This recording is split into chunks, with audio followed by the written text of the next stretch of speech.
رسول اللہ صلی اللہ علیہ وسلم نے فرمایا، اے امت محمد صلی اللہ علیہ وسلم، واللہ جو کچھ میں جانتا ہوں اگر تمہیں بھی معلوم ہو جائے تو تم ہنستے کم اور روتے زیادہ۔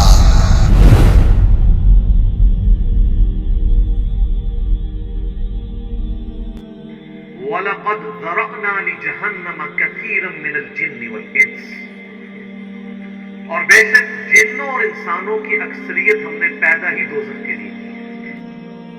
وَلَقَدْ ذَرَأْنَا لِجَهَنَّمَ كَثِيرًا مِنَ الْجِنِّ وَالْإِنسِ، اور بے شک جنوں اور انسانوں کی اکثریت ہم نے پیدا ہی دوزخ کے لیے کی ہے۔ اللہم اجرنا من النار، آمین۔ لیکن یہ اللہ نے کوئی ظلم نہیں کیا، بلکہ اللہ تبارک و تعالیٰ نے اس کی ریزن بھی بتائی ہے۔ یہ اللہ کا ایکسپرٹ اوپینین ہے کہ یہ جو انسانیت اور جنات یہاں پہ آباد ہوئے ہیں، ان میں سے الٹیمیٹلی اکثریت دوزخ میں ہی جائے گی، بڑے کم لوگ ہوں گے جو جنت میں جانے میں کامیاب ہوں گے۔ جو سورۃ العصر میں بھی آیا، وَالْعَصْرِ إِنَّ الْإِنسَانَ لَفِي خُسْرٍ، زمانہ گواہ ہے اس بات پہ کہ ساری انسانیت گھاٹے میں ہے، سوائے ان لوگوں کے جو ایمان لے آئے، نیک اعمال کیے اور نیکی کی تلقین کرتے رہے اور صبر کی تلقین کرتے رہے۔ اس کے علاوہ پوری کی پوری انسانیت گھاٹے میں۔ اور دیکھ لیں زمانہ گواہ ہے کہ حضرت نوح علیہ السلام کے مخالفین تباہ و برباد کر دیے گئے، صرف 78 لوگ جو ہیں وہ کامیاب ہوئے۔ حضرت لوط علیہ السلام کی 2 بیٹیاں ان کے ساتھ بچائی گئیں، ان کی اپنی بیوی بھی اور پوری قوم تباہ کر دی گئی۔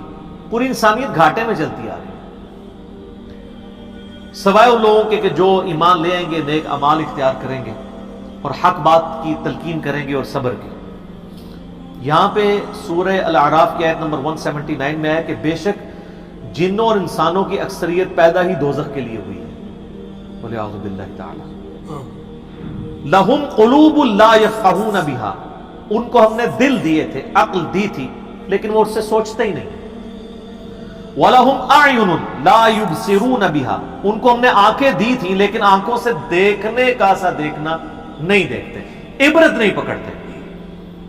وَلَهُمْ آذَانٌ لَا يَسْمَعُونَ بِهَا، اور ان کو ہم نے کان دیے تھے لیکن سننے والا سننا سنتے ہی نہیں ہیں۔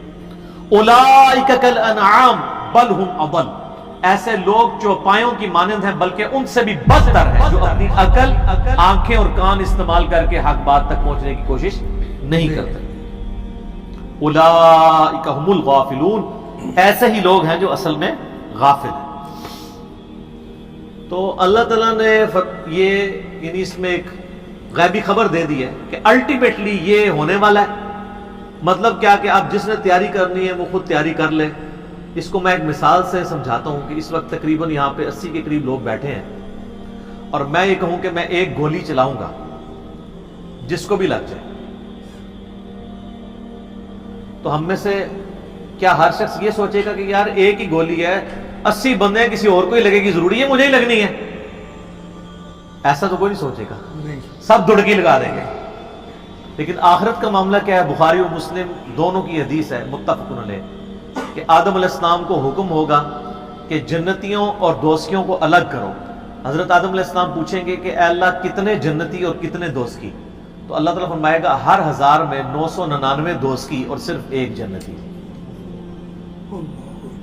تو یہاں اگر 1000 بندہ اور میں کہوں ایک گولی چلے گی، ہر بندہ بھاگنے کی کوشش کرے گا، لیکن آخرت کے بارے میں یہ حال ہے کہ ہر ایک بندہ یہ امید لگائے ہوئے ہے کہ وہ جو ایک بچے گا نا وہ میں ہوں گا۔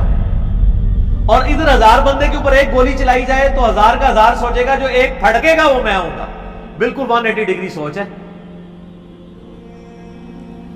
یا اس کو یوں سمجھے کہ میں کہوں کہ ایک گولی چلاؤں گا 999 بچ جائیں گے، ایک کوئی لگے گی، کوئی نہیں کہے گا یار 999 بچنے ہیں تو چلو ایک میں بھی ان میں بچنے والوں میں ہوں گا، کیونکہ نا کدھر میں ہی نہ پھنس جاؤں۔ اور آخرت میں تو معاملہ بالکل الٹ ہے۔ بہت کریٹیکل ایشو ہے، انسان کو اپنی آخرت کی فکر کرنی چاہیے، اللہ کو سیریس لینا چاہیے۔ جو لوگ دنیا میں اللہ کو سیریس لیتے ہیں وہی اپنی اصلاح کر لیتے ہیں، ورنہ اللہ تو بے پرواہ ہے۔ یقین کریں، پوری کی پوری انسانیت دوزخ میں چلی جائے اللہ کو کوئی پرواہ نہیں ہے، پوری کی پوری انسانیت جنت میں چلی جائے اللہ کو کوئی پرواہ نہیں ہے۔ اور یہ جو اکثر لوگ مثالیں دیتے ہیں کہ دیکھیں کوئی ماں اپنے بچے کو کیسے دوزخ میں پھینک سکتی ہے، تو اللہ تعالیٰ تو ماں سے بھی بڑھ کے محبت کرتا ہے، وہ کیسے پھینکے گا؟ بھائی اس لیے پھینکے گا کہ اللہ تعالیٰ کے وہ احساسات نہیں ہیں جو ایک ماں کے ہوتے ہیں. ماں تو اپنی نفسانی خواہش یا محبت کی وجہ سے مغلوب ہو جاتی ہے، لیکن اللہ مغلوب نہیں ہوتا. اللہ تعالیٰ کیا فرعون سے اس کی ماں سے بڑھ کے محبت کرتا ہے جو اس کا باغی ہے؟ یہ محبت تو ان لوگوں کے لیے جو اس کے تابع فرمان ہو. جو اللہ کے دشمن ہیں ان کے بارے میں تو اللہ تعالیٰ فرماتا ہے انا من المجرمین منتقمون، ہم مجرموں سے انتقام لے کے چھوڑیں گے. ان کے لیے یہ معاملہ نہیں ہے. ہمیں تو یہ بتایا گیا ہے اللہ تعالیٰ ایک بوڑھی نانی اماں ہے جس نے یہ ایک نعوذ باللہ ایک سسٹم چلایا ہوا ہے، اینڈ پہ سب کچھ چھوڑ دے گا. نہ، اگر یہ بات ہوتی تو انبیاء کرام علیہ السلام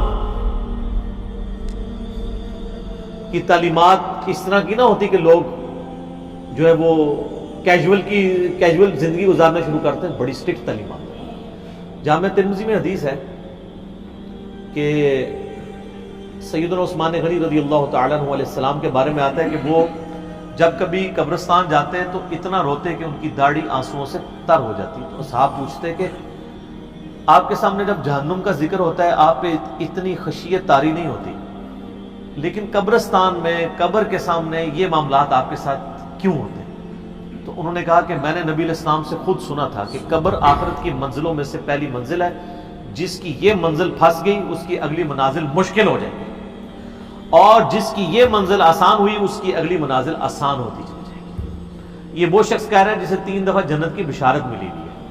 ہمارے پاس کوئی جنت کا ٹکٹ نہیں ہے اور ہماری بے پرواہی اپنے عروج کے اوپر ہے. اسی کو پنجابی میں کہا جاتا ہے نا، عقل نہ ہوئے تے موجیں ہی موجاں، عقل ہوئے تے سوچیں ہی سوچاں. جسے عقل نہیں ہوگی وہ موجیں مارے گا کیونکہ اسے پتہ نہیں ہے نا، لیکن جسے عقل ہوگی وہ سوچے گا کہ یار یہ معاملہ تو بڑا خطرناک ہوگا. سب سے پہلی بات یہ کہ زندگی کی سب سے بڑی حقیقت موت ہے. ہم بلائے رکھتے ہیں، اپنے ذہن سے اسے دور رکھتے ہیں، لیکن واقعہ یہ ہے کہ زندگی کی سب سے بڑی حقیقت موت ہے. خدا کے منکر پیدا ہوئے ہیں لیکن موت کا انکار کرنے والا تو کوئی پیدا نہیں ہوا. اس لیے میں نے آیت آپ کو سنائی، کل نفس ذائقۃ الموت، ہر سی نفس کو موت کا مزہ چکھنا ہے، ہر جاندار کو موت کا مزہ چکھنا ہے. ثم الینا ترجعون، پھر ہماری طرف لوٹا دیے جاؤ. تو زندگی کی سب سے اہم حقیقت موت، اور موت کے بعد رجوع اللہ، آخرت، یہ سب سے بڑی حقیقت ہے. ایک حقیقت سب مانتے ہیں، سب جانتے ہیں، دوسری حقیقت کے اوپر پردہ پڑا.